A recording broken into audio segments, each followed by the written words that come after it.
Okay, so our presentation was on the autonomic innervation of the oral cavity.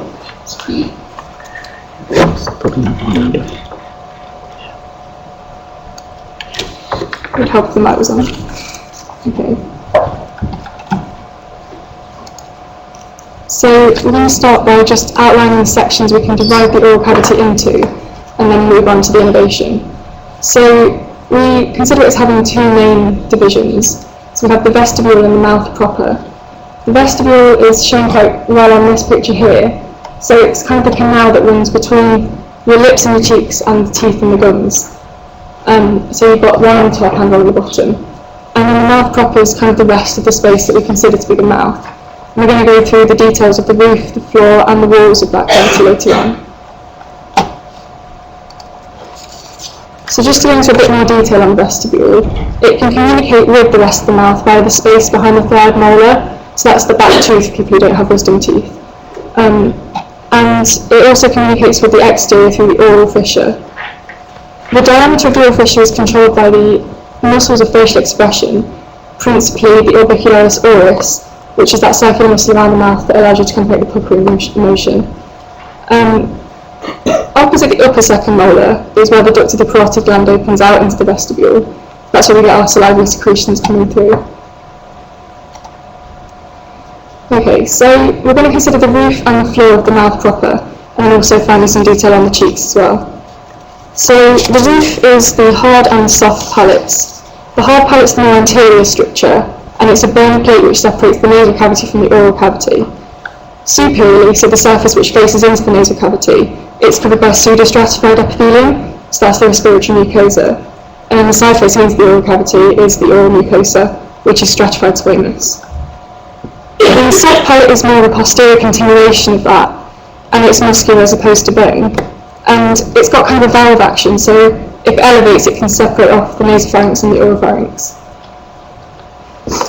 The floor of the oral cavity is kind of made up of several different structures, so we'll go through those. We've got a muscular diaphragm which is comprised of the bilateral mylohyoid muscles, and they have a function to pull the larynx forward when we swallow, and the geniohyoid muscles do the same thing. The tongue is connected to the floor of the oral cavity by the frenulum, and that we can actually see if we lift our tongue to the roof of our mouth. It's the bit that looks a bit like a string in the centre. And then we have the salivary glands and the ducts. The cheeks, just briefly, are mainly made up of the buccinator muscle, and the function of that is to contract, to keep our food between our teeth and the chew so it doesn't just fall out. And that's innervated for motor function by the buccal branch of the facial nerve, which the previous group mentioned. Okay, so moving on to the innervation of the oral cavity, which is the main focus of this presentation. The central innervation of the oral cavity is supplied by branches of the trigeminal nerve. So we have the ophthalmic division, maxillary and mandibular division of that nerve, and the main one that does this one is the V2 division. The hard and soft palates are supplied by the greater palatine and nasopalatine nerves, and they both come from the maxillary division.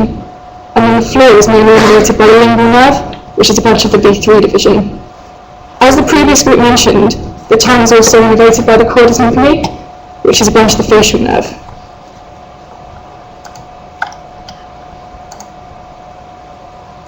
So this slide is basically just a summary of the special innervation of the tongue. So while we have the anterior two-thirds of the tongue innervated by the chorda tympani branch of the facial nerve, which is a special sensory function for taste, the posterior third is the internal laryngeal nerve and the glossopharyngeal nerve, which is cranial nerve 9. And that's into Luca now.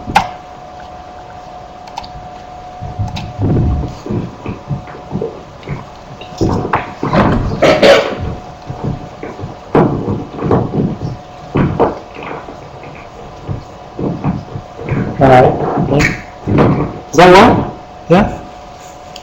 Okay, I'll spell it. So this is the inferior alveolar nerve. It is a branch of V3, which is the mandibular nerve, and it travels through the mandibular foramen and the mandibular canal.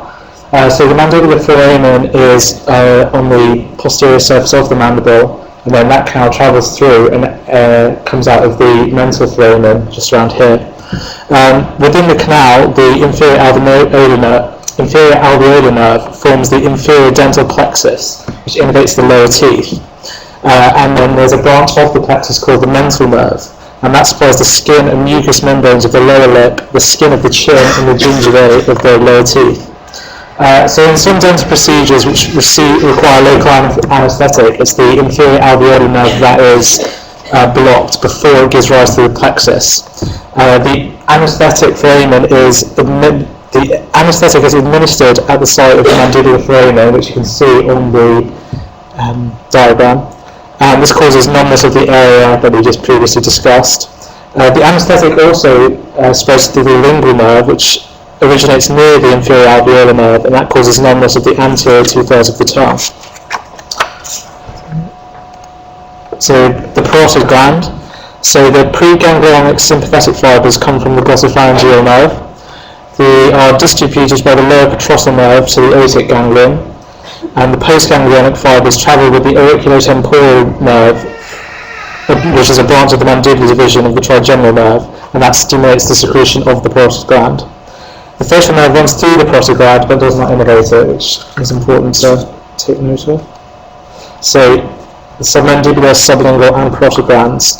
The sympathetic innervation originates in the superior cervical ganglion, and this has vasoconstrictive fibres that decrease blood flow to the gland, reducing the volume of secretions. So now we've got a few clinical cases lined up for you. So case study 1, a 23-year-old woman comes into the GP practice. On speaking to her, you find out she underwent surgery to have her left third molar extracted. 6 weeks away, she's concerned as 3 or 4 times a week she has bouts of pain, numbness and tingling in her tongue and the floor of her mouth. So what nerve do you suspect has been injured?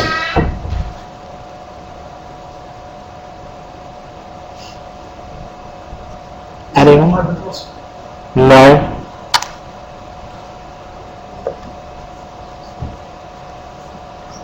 Begins with an L?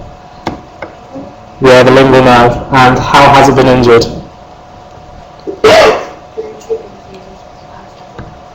Yeah, during the surgery, yeah. So during the shift in A&E, a 20-year-old medical student is brought in by his friends. He woke up this morning as he brushed his teeth and realised that the right side of his face had drooped slightly and he was struggling to keep the toothpaste in his mouth. By the time he could be persuaded to come in A&E, his face had drooped even more. On examination, you find out he has earache, his eyes drooped and half closed, and he is having problems tasting food. So which nerve has been affected?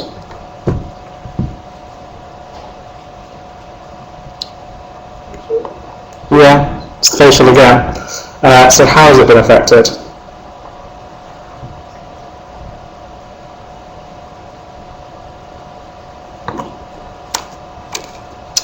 Okay, don't have that down. And what condition is this commonly caused? They're commonly called... Pardon? Yeah, Bell's palsy. Following on from the previous group. Okay, case study 3. A 6-year-old patient with colon cancer regularly comes to see us. He's recently had problems swallowing. His speech is also slurred, but on examination there are no signs of a stroke. You do a full cranial nerve examination, and on protruding of his tongue it deviates to one side and there is slight muscle wasting on the opposite side.